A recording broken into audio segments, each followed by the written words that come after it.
¿Qué tal? ¿Cómo están? Un agrado saludarles nuevamente. Seguimos ya en una nueva semana de cuarentena, cuidándonos, pidiéndole a usted que se quede en casa. Él es su programa, Las Cartas sobre la Mesa, un programa que intenta entregarle información, análisis, para que usted tenga una mejor opinión, pueda mirar la realidad de una perspectiva distinta, pero también tenga temas de conversación. Saludamos, como es habitual, a nuestro panelista estable, el senador Kenneth Pugh. Kenneth, un agrado saludarte nuevamente. ¿Cómo está, Guillermo? Muy bien, cuidándonos, lo más importante, tenemos que mantener el distanciamiento social, lavado de manos y lo más importante, la mascarilla. Exactamente. La mascarilla, protegerse porque tenemos que cuidarnos nosotros y a los demás, y la mascarilla coopera justamente a eso. También tenemos en esta oportunidad, vamos a estar indagando mucho más en política nacional, pero tratando de ver cuáles son los nuevos escenarios, los nuevos actores que se van sumando a una suerte de desafío Chile y desafío político, no solamente respecto al plebiscito que está para el mes de octubre, sino que también respecto a cómo se conforman las fuerzas políticas o cómo se plantean las ideas. En ese sentido, nos acompaña en esta oportunidad Andrés Schwarzenberg, a quien es cofundador de un grupo que se ha dado en denominar Somos Soberanos. Le vamos a preguntar a él qué significa eso, porque está este grupo, que ya él lo va a decir quizá con mayor propiedad, obviamente, en términos más horizontales, pero también hay una perspectiva de mucha gente que no estando asociada a partidos políticos tradicionales, está planteando ideas respecto a lo que debería ser el Chile futuro. Andrés, bienvenido a la Carta sobre la Mesa. Buenos días, Guillermo. Muchas gracias. Buenos días, senador Pugh. Gracias por el espacio de poder conversar de estos temas y de lo que viene en la política. Y al respecto, me gustaría explicarles primero por qué un grupo de personas que nunca hemos estado en política nos hemos interesado en estos temas y queremos entrar a esta área.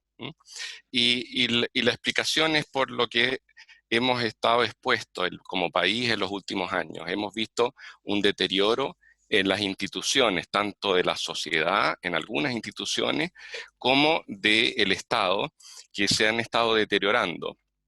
Y la explosión que finalmente vimos, la palpamos el 18 de octubre, pero que son temas que venían arrastrándose de antes. Y vemos, por ejemplo, instituciones importantísimas para el país, la Iglesia Católica, que siempre la hemos visto como un referente moral, los mandamientos, las enseñanzas de Cristo, el clero, desde pequeño, uno siempre lo ha visto como una autoridad. Y los problemas en que ha estado la Iglesia de abuso y con menores, y también sus autoridades que no fueron lo suficientemente fuertes y drásticas para sancionarlo.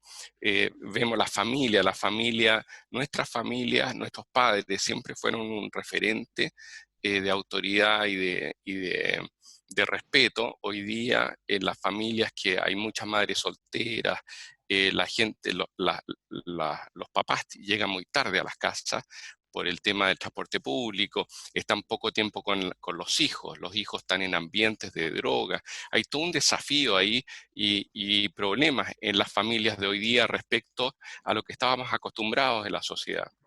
Los grandes Ahí, empresarios. eso Andrés, perdón Andrés, ¿eso significa que ustedes ¿Sí? identifican una crisis valórica en la sociedad que es necesario superarla de alguna manera? Exacto. Para nosotros el tema es la descomposición moral de la sociedad. Hay un deterioro moral y esa es el gran problema que hay que de alguna forma rescatar. Y de todo esto que te estoy hablando, grandes empresarios, el ejército, los carabineros con sus problemas, la seguridad que tenemos, la política es lo que vemos que es lo más importante. Y la política en el sentido de que la política está en todo. Si vemos las noticias hoy día, la prensa, si se habla de las FP, es la política. Si se habla que vamos a mejorar la seguridad, es política pública. Entonces, la política está en todo y los políticos hoy día están peleando y con muy poca generosidad entre ellos. Entonces vemos que todo esto ocurre porque las reglas, el sistema político no está bien, debe ser cambiado. Y nuestro ¿Ya? foco es ayudar a cambiar en la política, el sistema político. Ok, Y mira, dame un una punto, Andrés, por reflexión. favor. espérate, Andrés, digamos, por favor, dame un segundo. El senador, usted ha sido electo por la región de Valparaíso, usted está en una categoría de independiente, digamos, y probablemente a lo mejor coincide con algunos de los juicios que ha señalado Andrés Schwarzenberg, pero los partidos políticos son necesarios dentro de la democracia, son un pilar de la democracia, de hecho. ¿Cómo ve usted esta suerte de irrupción de movimientos de esta naturaleza, su posición como independiente dentro del Senado? ¿Cómo se ve la política desde una institución tan fundamental como es el Senado de la República? Bueno, primero tenemos que hacer una distinción entre lo que es la representatividad, que es la que se da a través de los partidos políticos, de la política pública, porque pareciera que todo fuera lo mismo, y la verdad es que no es lo mismo. Hoy el problema que estamos enfrentando es una transformación brutal de la sociedad.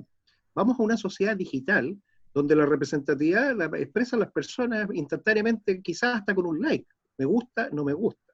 Y eso es lo que tenemos que entender. Aquí hay una transformación profunda de la sociedad que nos tenemos que hacer cargo.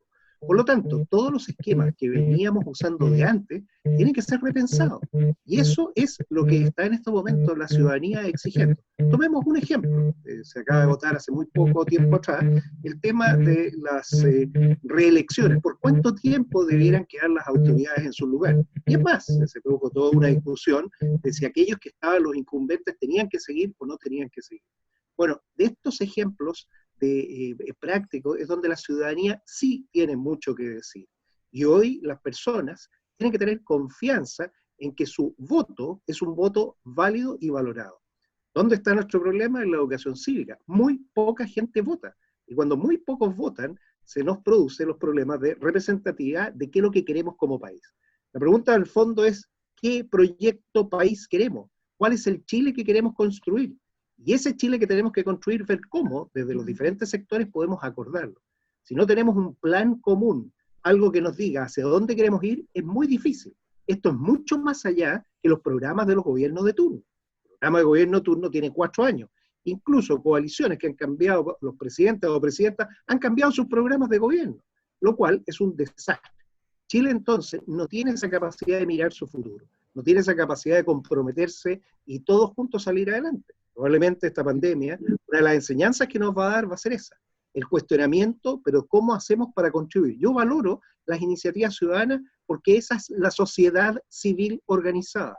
La sociedad civil organizada tiene una importancia en la sociedad del siglo XXI tremenda. Yo espero que vengan propuestas, porque no solo necesitamos diagnóstico y análisis, que lo sabemos y lo conocemos, sino que tenemos que entender propuestas para integrarlas con otros y así construir un Chile que sea el Chile de todos. Esto es mucho más allá que una constitución. Una constitución es reglas que definen hasta dónde llega el poder del Estado, nada más. No es el proyecto de futuro que tenemos que construir.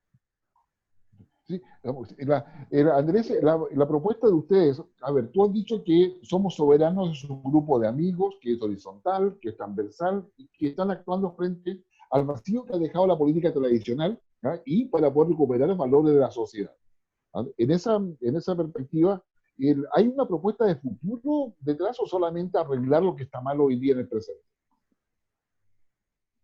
No, hay una propuesta, hay propuestas concretas. Tenemos 4 propuestas concretas, pero antes de entrar a la propuesta me gustaría hablar un poco del contexto, de qué nosotros vemos mal en el sistema.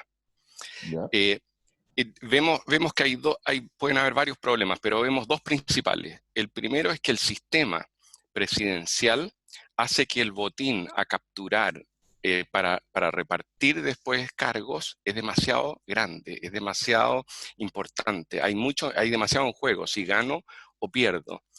El sistema que tenemos hoy día reparte 3.900 de los más altos cargos de poder en ministerios, en intendencias, en subsecretarías, gabinetes, embajadores, directorios de empresas, seremías, etc. Y decenas de miles de cargos en el gobierno central, donde los empleados a contrata no necesitan de un procedimiento riguroso de contratación, sino que son escogidos en forma discrecional por su jefe.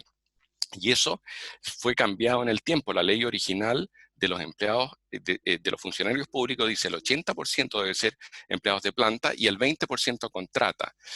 Y los dos tienen los mismos beneficios, exactamente iguales. La diferencia es que para el empleado de planta hay que seguir un proceso riguroso de contratación por competencia, y en el de contrata es discrecional. Entonces le dieron la vuelta a los políticos a contratar en forma discrecional y a poner su gente. Entonces arman maquinarias electorales con voto, y después pagan con favores con trabajo. Y eso es lo que nosotros, esa es una parte de lo que creemos que está mal. El sistema presidencial es como, llevado a términos culinarios, este es un plato de langosta y nosotros queremos transformarlo en una cazuela. Bajar el tamaño del botín a capturar. Y lo segundo es que los políticos no tienen control, no tienen jefe. No puede ser que hay algunos que llegan una hora atrasados a su trabajo en forma consistente, que lo han mostrado programas de televisión. Eso en una empresa privada, el tipo dura una semana, no dura más que eso. Se fijan su salario, está el tema de las reelecciones, las leyes que hacen, algunas tan mal hechas como la ley de los estacionamientos. Entonces, nosotros, nuestra propuesta aglutinadora, en las 4 propuestas que las voy a entrar ahora, es transferir poder desde los políticos hacia los ciudadanos y achicar el botín y controlar a los políticos. Eso es lo que nosotros, eso es lo que hay detrás para cambiar las reglas del juego, para cambiar el sistema. Y la primera de las propuestas es democracia directa. ¿En qué consiste la democracia directa? Esto apunta a traspasar el poder desde los políticos a los ciudadanos, y es mecanismos para que cualquier ciudadano o un grupo de ciudadanos pueda proponer leyes nuevas o modificar alguna existente, y esto es un acelerador del trabajo de los parlamentarios. Por ejemplo, una ley llegó la tecnología nueva para que se monte la industria de los Uber. Y si eso no ha sido todavía legislado en el Parlamento, cualquier ciudadano podría decir, oye, ¿por qué no hacemos una ley que regule a esta nueva industria de los Uber, para que sea una industria justa y que las personas que participan tengan todas unas reglas conocidas y justas? Alguien podría proponer eso, o también vetar leyes que propone el Parlamento, por ejemplo, la ley de los estacionamientos. Antes no pagábamos estacionamiento en todas partes, el Congreso hizo una ley y hoy día terminamos pagando en todos lados. Entonces alguien podría oponerse y decir, oye, esa ley no va en el interés de los ciudadanos, por lo tanto me opongo. ¿Y cuál es el procedimiento en democracia directa? Un ciudadano o grupo de ciudadanos presenta oficialmente la iniciativa, por ejemplo, al Parlamento. Lo segundo, junta firmas de apoyo de más ciudadanos en un plazo requerido. Nosotros proponemos 15.000 firmas, que es la misma cantidad de firmas para hacer un partido político. Tercero, si se consigue la firma de apoyo, se gana el derecho a ir a un referéndum. Y ese referéndum, si consigue un cierto quórum de participación, es vinculante, por lo tanto, se hace lo que dijo el referéndum. Y esto es participación. En países que tienen democracia directa, ellos, los ciudadanos, votan entre 1 y 4 veces al año. Y tiene muchos beneficios. Primero, los ciudadanos viven activamente la política.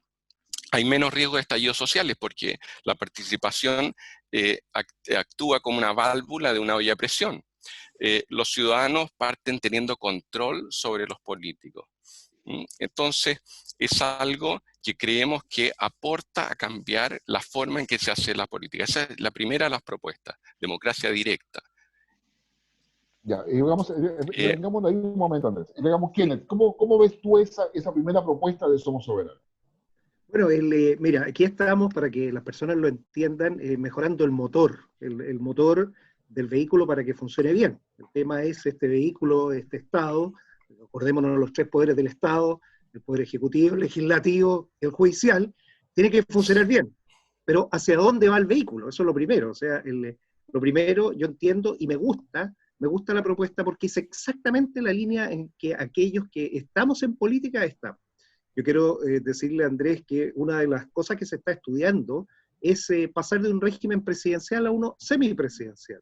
Ya cambiamos el sistema de elección, sacó el binominal, y le dio la posibilidad a muchos de llegar al Parlamento. Yo soy un ejemplo de cómo funciona el sistema de distribución proporcional de Hond. Por lo tanto, si queremos que efectivamente el motor tenga, y la máquina que mueve el vehículo, otro relacionamiento para evitar esta suerte de repartija del botín, ese puede ser un mecanismo. Habría que estudiarlo bien, buscar cuál es el mecanismo. Lo segundo, la participación ciudadana es fundamental, pero yo quiero distinguirla en dos cosas. Lo primero, lo que está diciendo Andrés, el año pasado, con el presidente del Senado, Jaime Quintana, fuimos a Londres, en la única visita oficial, fuimos los dos, yo lo acompañaba a él como presidente del Senado, y fuimos a ver el sistema de petitions. Las petitions son exactamente lo que dice. Los ciudadanos reúnen, toman una idea, reúnen 10.000 firmas, la presentan al Parlamento y el Parlamento está obligado a verla como materia de ley. Bueno, la buena noticia para Andrés es que eso ya es un proyecto de ley. Lo ingresamos. Yo lo que quiero es que ojalá ustedes apoyen, porque necesitamos que estos proyectos de ley avancen y avancen de forma sustantiva y no se queden, porque sí creemos que tiene que haber esa representatividad ciudadana. ¿Dónde está el problema? Está en el papel, la planilla Excel y la firma. Si uno quiere destruir una organización o quiere apropiársela, bueno, tenemos las votaciones de los estudiantes universitarios que se roban las cajas, las urnas y adulteran los votos, y finalmente dicen y hacen lo que quieren. Necesitamos entonces pasar a sistemas robustecidos, y ahí la tecnología ayuda. La tecnología con sistemas transaccionales seguros, con identidad digital, que permita asegurarse que es la persona soberana, ella la que está decidiendo, se pueda así tener constancia de que efectivamente lo que ocurre. Si no, vamos a tener estos casos que ya hemos visto, de firmas con notarios adulteradas que permiten que las cosas ocurran. Por lo tanto, si queremos un cambio de verdad, tenemos que hacer cosas distintas a las que hacíamos antes. Lo mejor que tiene el mundo, traerlo, adaptarlo, porque no solo es copiarlo, pero robustecerlo. Y en ese sentido, avanzar a un estado digital, a un estado donde yo como persona tenga el derecho a relacionarme digitalmente con el Estado. Y así vamos a poder hacer exactamente lo que Andrés está diciendo, porque vamos a tener la certeza que son esas personas las que lo están ejerciendo. Yo concuerdo con la visión, pero sí aportaría que ya está avanzando, incluso legislativamente, y necesitamos apoyo. Y lo segundo que queremos instalar es el tema del Estado digital fuerte. No necesitamos un Estado ni grande ni chico, necesitamos un Estado fuerte. Y eficiente. Andrés, ¿cuál ya? Esa es la primera propuesta, democracia directa. Sí. La segunda, ¿cuál sería? Sí.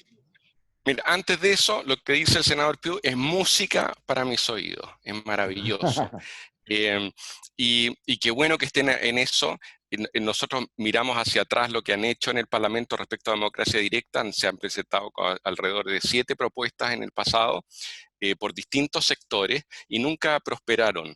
Y yo creo que estos momentos, por lo que nos ha pasado, que es momento en que ahora sí pueden prosperar. Y por lo tanto, maravilloso, y nosotros vamos a hacer como movimiento todo lo que podamos para difundir estas ideas, y qué bueno que escuchar esa buena noticia, senador. Vamos a la segunda. La segunda es ciudadanos legisladores. ¿De qué se trata esto? Transferir el poder desde los políticos a los ciudadanos y mejorar la calidad de los parlamentarios. ¿Cómo? Los ciudadanos, nosotros proponemos y postulamos que nos organicemos por distritos electorales, poniendo requisitos a ciudadanos que sean apolíticos, que no pertenezcan a partidos políticos, y que tengan experiencia laboral, al menos 5 años, que tengan, hacerles test de comprensión lectora. Para estar en el Parlamento hay que entender lo que uno lee, hay que tener una capacidad intelectual promedio sobre el promedio. Tiene que tener certificado de no consumo de drogas, tiene que cumplir con los requisitos legales, tiene que tener una educación más de que el colegio técnico profesional o universitaria. Entonces poner requisitos, y nosotros también les pedimos que lleguen con 200 firmas de apoyo. Cuando consigamos los candidatos, los vamos a preseleccionar y después o vamos a votar por ellos, vamos a decir que la gente del distrito vote por ellos si es que podemos hacerlo, porque hablamos con el CERVEL, les mandamos un email para ver si nos podían dar acceso a la base de datos a través de una API, y contactarnos con la base de datos para que la gente pueda votar por nuestros candidatos internamente, como una primaria. Nos dijeron que no se podía. Si no lo podemos lograr, lo vamos a hacer por sorteo. Ya están todos preseleccionados, todos cumplen con los requisitos y por sorteo. Lo que queremos es que no sean apolíticos y que no tengan favores con nadie, que no nos deban nada a nosotros y que se basen en su juicio para hacer las decisiones que toman, que sean por su juicio propio. ¿Y cuál es el beneficio? Mejoramos la calidad de los políticos, porque tenemos ahora requisitos más altos. Disminuimos las órdenes de partido, que a veces son obstruccionistas, que piensan en el interés del partido y no del país. Disminuimos las peleas. Obligamos a los partidos a que mejoren, al competirles. Queremos competirles, bendita sea la competencia, porque la competencia te mejora. Y aprovecho de contestar algo también que mencionó el senador. Nosotros creemos en la política, creemos en los partidos políticos. Los partidos políticos tienen que existir. El detalle es que ahí tienen que estar los mejores como calidad humana y gente buena, gente... eso nos va a llevar a ser un gran país. Si tenemos buenos políticos, nos va a llevar a un gran país. Y nuestro movimiento lo que quiere es que los políticos mejoren. Pero entendemos que necesitamos de la política, es vital para el desarrollo de un país. Sí, no, eso sin lugar a dudas. Ahora, pero eso tiene varios elementos. Uno, que las personas son buenas, que de alguna tiene que acreditarlo más allá de los requisitos que eso tiene, y que hay un compromiso con el bien común. ¿Tú crees que eso es posible, senador? ¿Crees que es posible avanzar allá de que hacer un contrapeso con un movimiento como Somos Soberanos, que plantea Andrés, le haga un contrapeso a lo que es la acción de los partidos políticos, que es su accionar es llegar al poder y distribuirse el poder? Bueno, mira, volviendo a la misma analogía del automóvil, esto es como poner el motor adelante, poner el motor atrás. ¿Cómo ponemos el motor?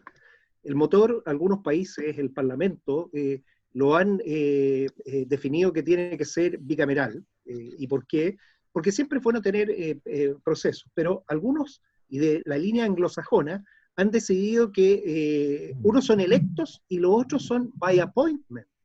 By appointment significa que son elegidos para el cargo específico y tienen esa función por lo que representan. Este es el caso básicamente lo que existe en Canadá, en Inglaterra, donde la Cámara de los Comunes, los diputados son los que son electos y tienen representatividad bastante menor que las grandes áreas nuestras. Son muchos más, obviamente, pero representan barrios. O sea, la gente conoce a sus parlamentarios y existe ese contacto directo. Pero en el Senado son todos designados, todos. ¿Y por qué? Porque necesitan tener gente que le haga contrapeso y sea contraparte. Entonces la pregunta es, ¿cómo hacemos para lograr este mix? Por lo pronto, lo que existe es el sistema europeo, que es un sistema que permite que en las listas se incorporen personas que no militan en los partidos políticos y que por su valor, al ser electo por la lista, porque logra los votos, puedan ingresar al Parlamento. Entonces, el mecanismo existe. En la práctica, no se entendió en la primera de las elecciones que tuvimos al Parlamento cuando cambió el sistema, y por eso algunos partidos llevaron en la lista a gente que hoy uno dice, pero ¿cómo podemos tener un parlamentario bueno, él fue elegido no en forma directa, la lista lo eligió. La responsabilidad es de los partidos políticos de haber llevado a alguien que no tenía las competencias. Entonces aquí viene el tema de cómo los partidos tienen que ser capaces de entender el nuevo sistema y cómo tienen que elegir personas. Y ojalá Soberano pueda poner estas personas a disposición, entendiendo que las personas tienen su corazoncito, el lado del cerebro, funciona más el lado derecho, el lado izquierdo. Me da exactamente lo mismo. Lo que queremos es gente valiosa que contribuya, que entienda lo que se está haciendo, que tengan propuestas, que sean capaces de crear el futuro. Porque si hay algo que especialmente los senadores y senadoras tenemos responsabilidad, porque trascendemos al gobierno de turno, es que tenemos que mirar hacia adelante, que Chile tenemos que construir. Y por eso, ojalá que lleguen los mejores. Yo siempre lo he dicho, ojalá lleguen los mejores. La competencia es muy dura, hay que estar disponible, el método existe, el actual sistema electoral permite que gente llegue, y por eso lo que tenemos que definir es, ¿queremos ir en ese sentido? Bueno, que los partidos lo hagan, y más aún, si queremos definir si vamos a tener parlamentarios que van a ser institucionalizados, o sea, que van a dedicarse a eso, exclusivamente la forma en que los vamos a elegir. Tema de discusión, interesante, hay países que lo han resuelto de maneras definidas, nosotros estamos obviamente en transición, buscando el mejor camino para el país. Sí, no, eso sin duda. Yo creo que la posibilidad de discutir estos temas que no siempre están sobre la mesa, me parece a mí que es un aporte a la educación cívica particularmente y saber cómo funciona la democracia. Andrés, ¿cuál es la tercera propuesta? La tercera se llama Gobierno Multipartido, y esta iniciativa apunta a achicar el botín y disminuir las peleas. Primero, supone que poner más puestos a disposición de la carrera del funcionario público y menos políticos, poner más puestos técnicos, es decir, disminuir el botín. Y después que el presidente pueda escoger, por ejemplo, un tercio de sus ministros a libre disposición, pero los otros 2/3 que sean de los partidos que están más representados dentro del Congreso, por ejemplo 2/3, y que tenga una facultad amplia para escoger dentro de esas personas de los partidos políticos. De esa forma tienes tú a un gobierno multipartido con varias sensibilidades que tienen que ponerse de acuerdo para gobernar, y tiene varios beneficios. Primero, disminuye las peleas, aumentan los acuerdos que son de largo plazo. El éxito o el fracaso es de todos ahora, es compartido. Si pierdo la elección, ya no es perdí todo, todavía puedo influir en el gobierno porque el partido puede estar presente en el gobierno. Se facilitan las visiones de país de largo plazo, de 20, 30 años. ¿Cómo queremos ser? ¿Cómo nos vemos? ¿Cuáles son las industrias que nos van a soportar la economía? Por ejemplo, debemos ir hacia el turismo, que tiene mano de obra abundante en un ambiente de inteligencia artificial que nos va a pasar. Nos podemos hacer las preguntas y ver el país mucho más inteligentemente cuando nos estamos pensando en el corto plazo de que tengo que capturar el gobierno, porque ahí me la juego toda. Y la diversidad de opiniones y de sensibilidades en un grupo de trabajo, en un equipo, es muy deseable. Las empresas lo hacen en sus directorios, buscan experiencias distintas, buscan que haya hombres y mujeres, buscan que tengan competencias diversas, y eso es un aporte a la política. Entonces nosotros vemos que este tema del gobierno multipartido que existe en otros países, en Suiza lo hacen así, ellos tienen la regla mágica del 7, así le llaman porque tienen 7 ministerios y dicen, la regla es, los 3 primeros partidos representados en el Congreso, cada uno puede escoger 2 ministros, y el cuarto, 1 ministro. Por eso es la regla mágica del 7. Y les funciona perfecto. Suiza toma decisiones de largo plazo, tienen que ponerse de acuerdo, y han demostrado que tienen una calidad de vida hacia sus ciudadanos espectacular. Entonces, son temas que podemos ir pensando, imitar por todos los beneficios que trae. Y hay más generosidad, evitamos lo que vemos hoy día a diario de discusiones, peleas y obstruccionismo.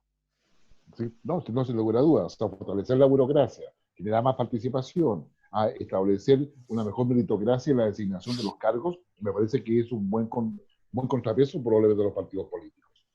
Les quiero recordar a ustedes que nos siguen tanto por las plataformas de Mundo TV, que se transmite nuestro programa los lunes y miércoles a las 13, 21 horas, y también los días sábados a las 10:30 y 18:30 horas. El canal Vive de BTR, que lo transmite los días domingo a las 14 horas, y también por streaming los lunes a las 11:30 en nuestras plataformas de Infogate y también a Red Madero en el norte de Chile. Agradecemos también a la joyería Aurus, que está de Arica a Punta Arenas, pensando en el oro, en lo que es ahorro, lo que es el futuro. Sin lugar a dudas, joyería Aurus es una buena alternativa. Y si usted ya se está preparando para el 2021, 2022, piensa en mochilas, piensa en maletas, y ahí Toto.cl le va a ayudar muchísimo para poder encontrar los accesorios y todo lo que usted requiere para poder movilizarse o simplemente guardar sus cosas. Ya volvemos.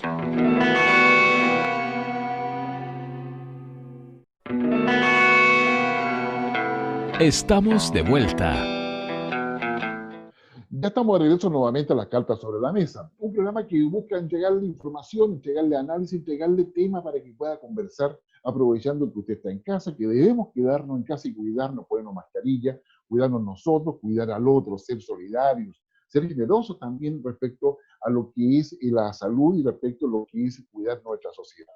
Estamos conversando con Alex Schwarzenberg, quien es cofundador de un nuevo movimiento que se llama Somos Soberanos, y nos estaba explicando todo lo que son las propuestas, que tiene esa propuesta que está orientada primero a una democracia directa, más participativa, a la generación de una meritocracia, los cargos de elección popular, donde se busca hacer un contrapeso a los partidos políticos y también un fortalecimiento de la burocracia, de la alta burocracia.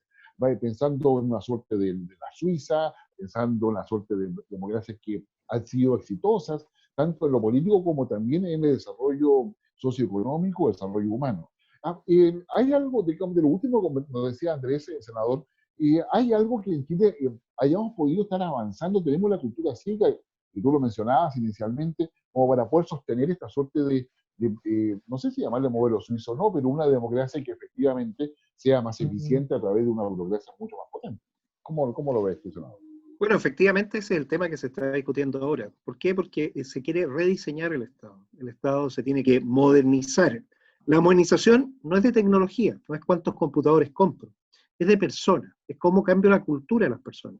Por lo tanto, lo que tenemos que entender es que quienes quieren ser un servidor público, tienen que llegar precisamente con eso, a los mejores disponibles para servir, y no llegar a servirse, que prácticamente lo que algunos creen que es llegar a trabajar para el Estado, especialmente los que llegan en puestos temporales, transitorios, producto de lo que se ha explicado. El servicio público es algo que tenemos que revisar. ¿Y por qué? Porque no lo tenemos desarrollado. De hecho, las escalas de sueldo son todas distintas.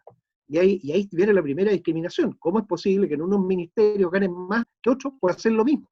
Entonces, hay un problema. Tenemos que definir cuál es la carrera pública, el servidor público.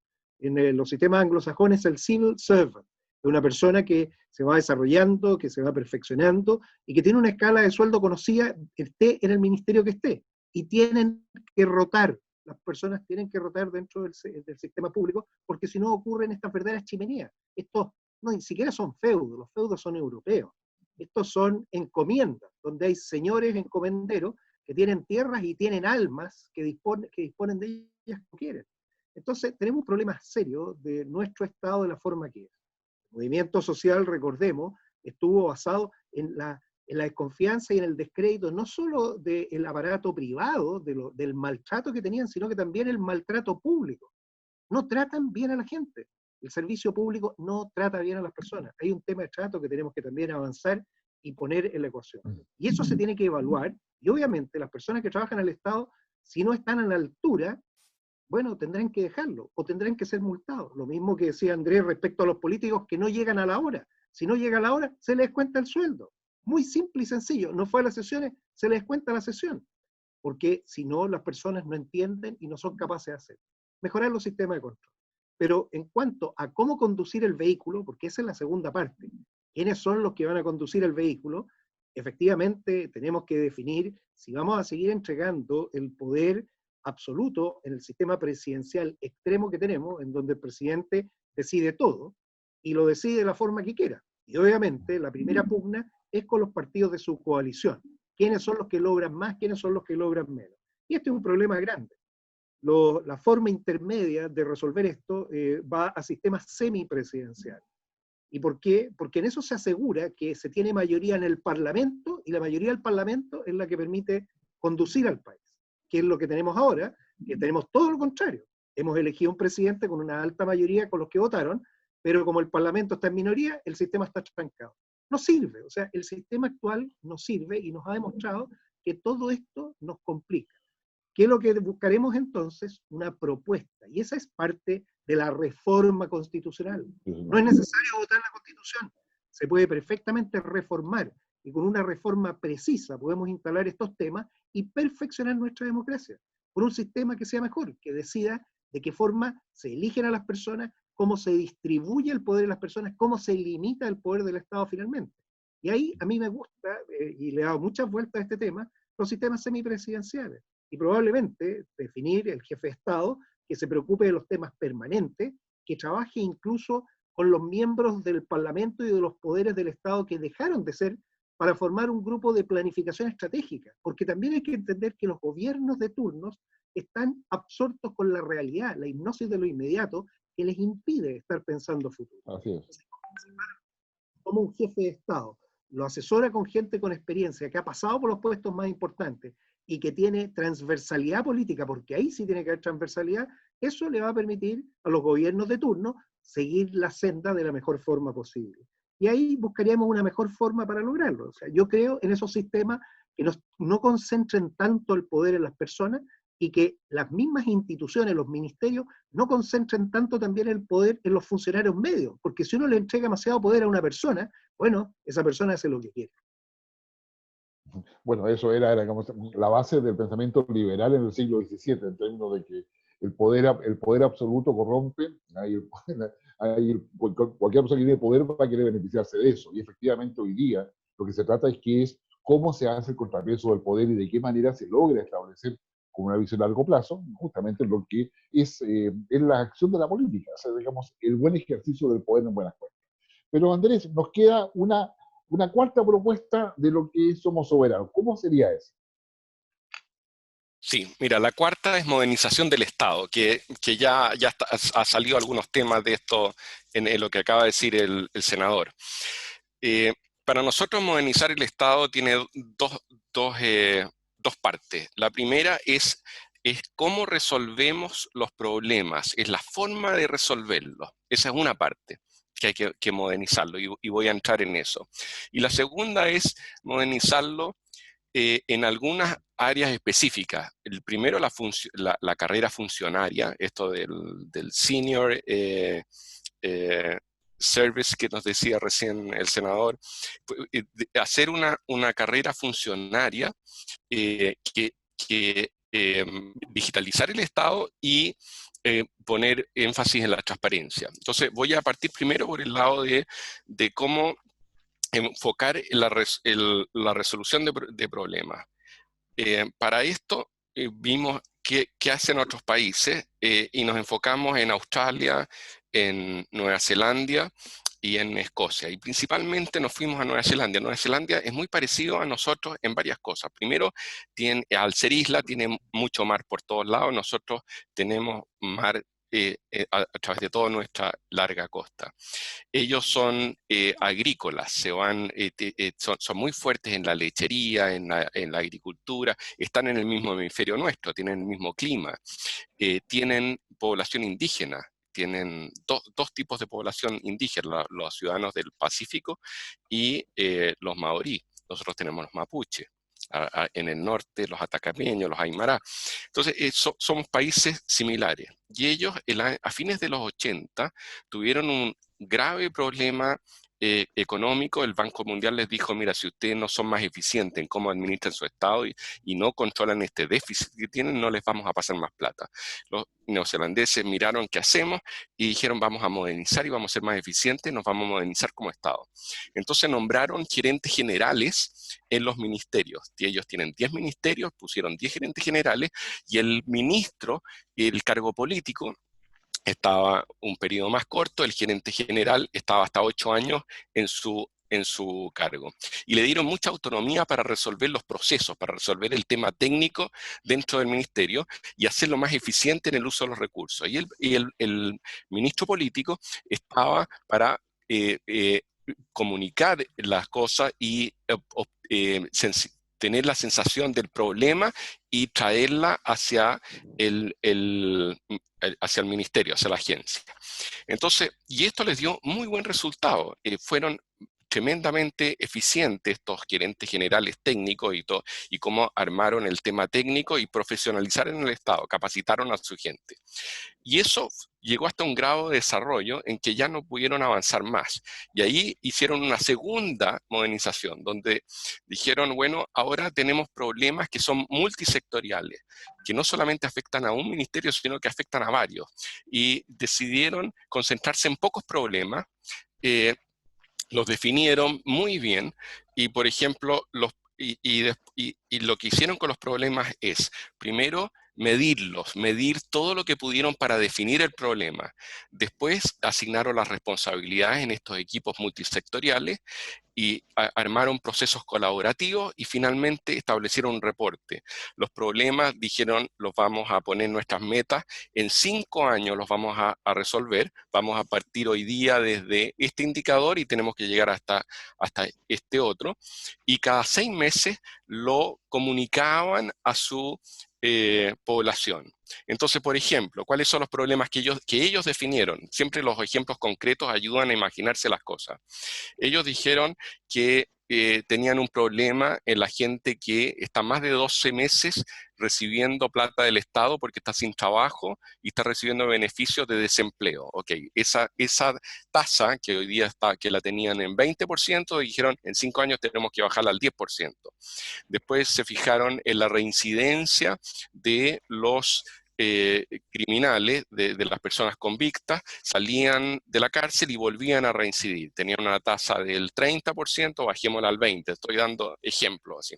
Y así, definieron sus 10 problemas y se dieron cuenta como lo dije antes, que eran multisectoriales, es decir, por ejemplo, la reincidencia del criminal tenían que ver primero cuál era la característica de esa persona. ¿Estaba en droga o no en la persona que reincidía? ¿Consumía droga?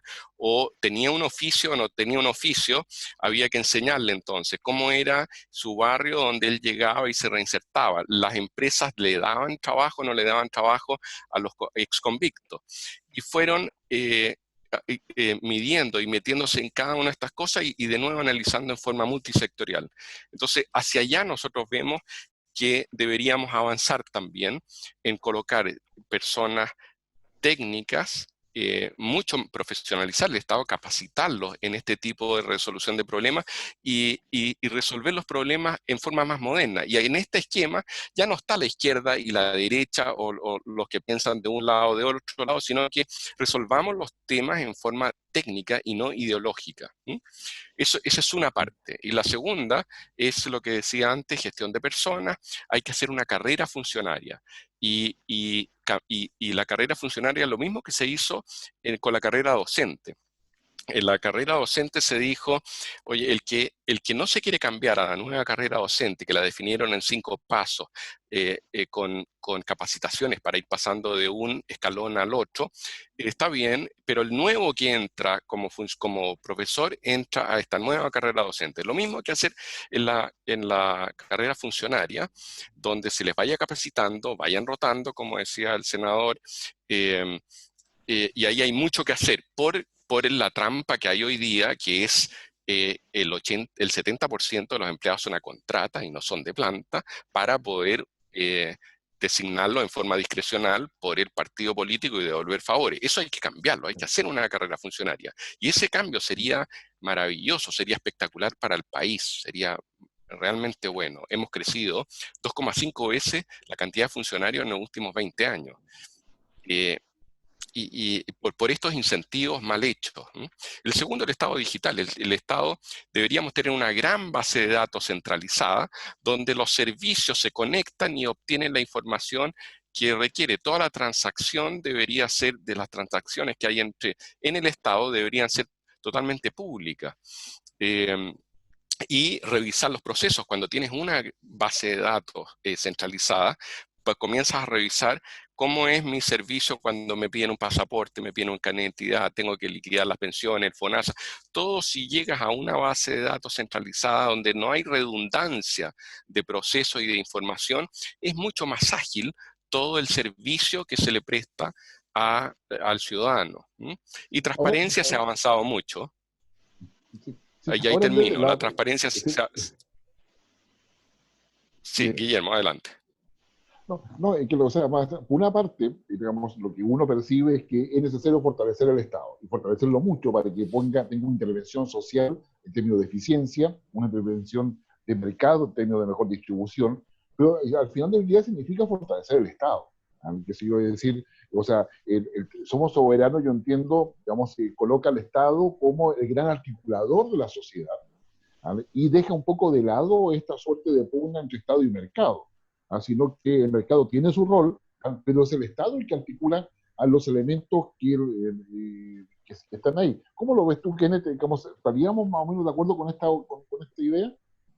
Bueno, mira, sí, nuevamente, para explicárselo a las personas en términos fáciles, esto es como que al auto le cambiemos las piezas cada vez que yo me subo al auto. O sea, no me gustó la ventana, cambia la puerta, cambia el parachoques, las luces me gustan verdes, me gustan rojas, me gustan de todos los colores. O sea, no podemos, tenemos que entender que el vehículo, el que nos va a permitir llevarnos a todos hacia donde queremos, y lo puse en un auto, me habría encantado haber puesto un barco, un buque, pero ya, ahí está el tema. Cómo somos y qué es lo que queremos hacer. Yo sí quiero reflexionar en base a lo profundo.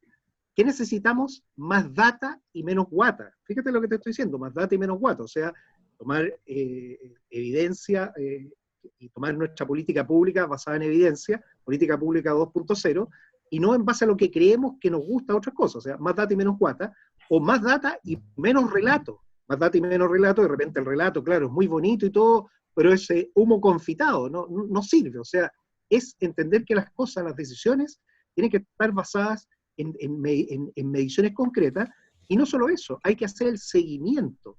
La métrica permite, yo lo que puedo medir, lo puedo controlar. Por lo tanto, la métrica es esencial y fundamental.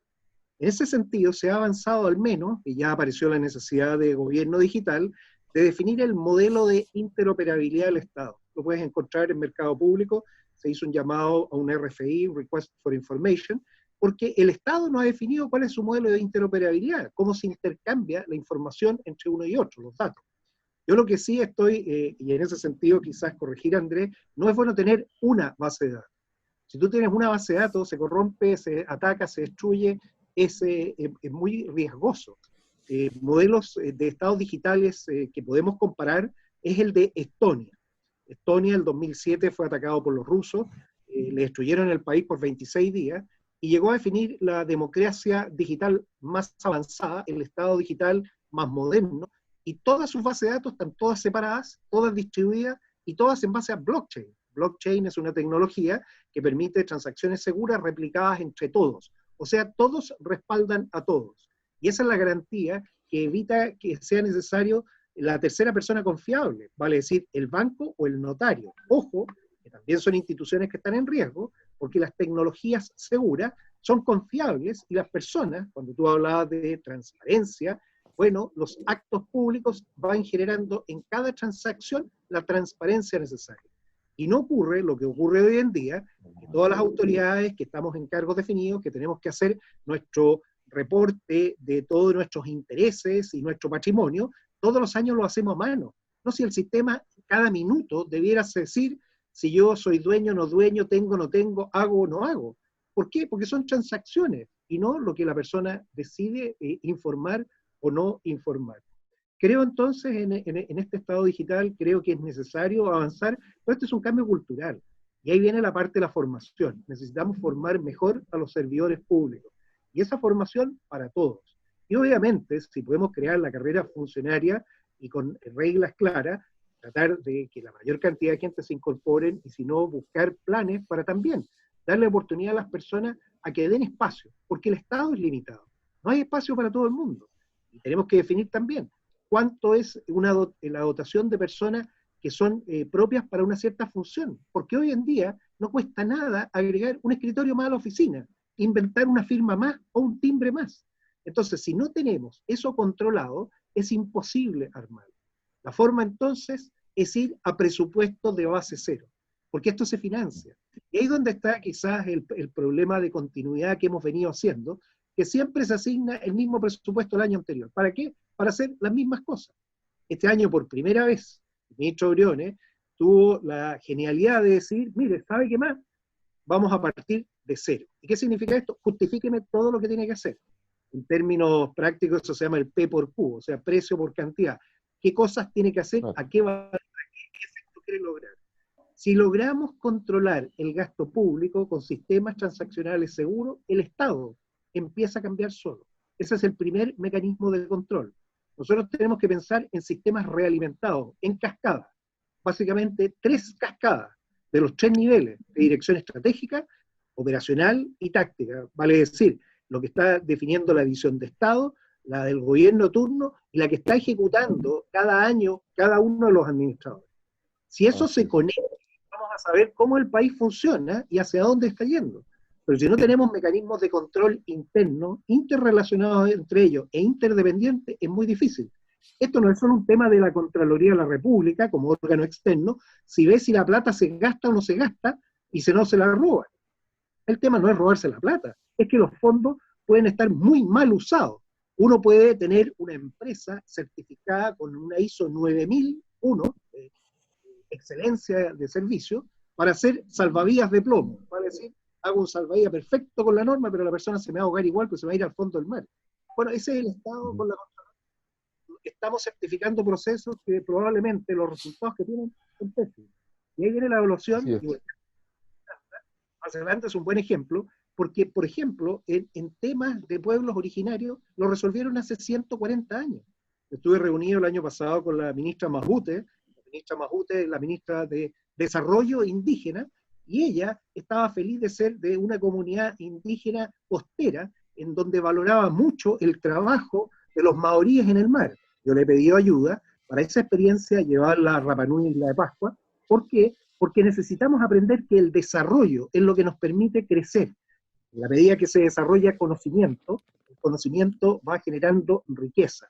Si las comunidades entonces son capaces de sostenerse económicamente, son capaces de reconocerse socialmente, fundamental, ayudar socialmente, y además medioambientalmente, vamos a tener el desarrollo sostenible que queremos. Hay que observar a Nueva Zelanda, muy interesante la forma en que ellos han resuelto sus problemas, la forma en que han ido desarrollando su estado, las métricas que tienen. A eso aspiro. Yo entré a la política precisamente para esto, para transformar. Y la primera transformación, la del Estado.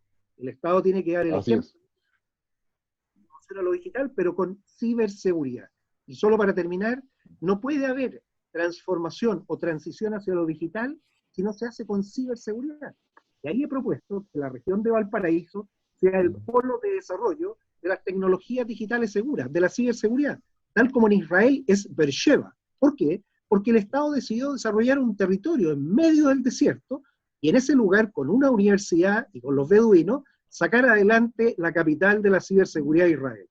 En España está en León, a 380 kilómetros de Madrid en el norte, y ahí desarrolla. En Australia, en el sur, en Victoria. Así que Valparaíso, capital de la ciberseguridad del Pacífico Sur, para ayudar a la transformación digital del Estado chileno. Perfecto, ya, nos queda claro en términos de lo que es Valparaíso, en términos de ciberseguridad, lo que es la importancia de transformación del Estado, de lo que es la importancia de nuevas propuestas en un debate que con lo que hace Somos Soberanos me parece a mí muy interesante para poder cooperar a un debate ciudadano. Yo creo que, digamos, a nosotros como carta sobre la mesa nos importa esto porque es generar información para un mejor debate ciudadano, es decir, para poder ayudar al diálogo entre las distintas posiciones que hay, a sabiendas de que hay mucha gente que no va a votar, que es necesario esa responsabilidad, que es necesario ese compromiso, no con la sociedad, pero particularmente con una visión. Ahora, en toda esta semana, desde hace ya varias semanas a la fecha, pero el presidente ya la semana pasada mencionó la necesidad de un acuerdo transversal. Pero pareciera ser que el debate está en un acuerdo que tiene que ver con la idea de enfrentar la pandemia, de enfrentar la urgencia o la coyuntura o lo inmediato en esa perspectiva. Digamos, y en ese sentido, justamente gracias Andrés, le quería preguntar a Andrés, ¿cómo ven ustedes esta propuesta del gobierno de llegar a un acuerdo? Porque un acuerdo requiere a las fuerzas políticas, pero también se quiere convocar a fuerzas sociales. ¿Ustedes ven que este acuerdo que estaba basado en la coyuntura, en la urgencia, coopera a esta propuesta que ustedes tienen? ¿Es una oportunidad para poder colocar los temas que estamos conversando o son temas que queríamos estar conversando para el plebiscito del 25 de octubre? Andrés. Sí, los acuerdos son buenísimos. Nosotros vamos por el diálogo. Todo lo que sea dialogar, argumentar, es bienvenido. Por lo tanto, este llamado del presidente a dialogar, a tomar acuerdos amplios, son muy buenos. Eso pacifica.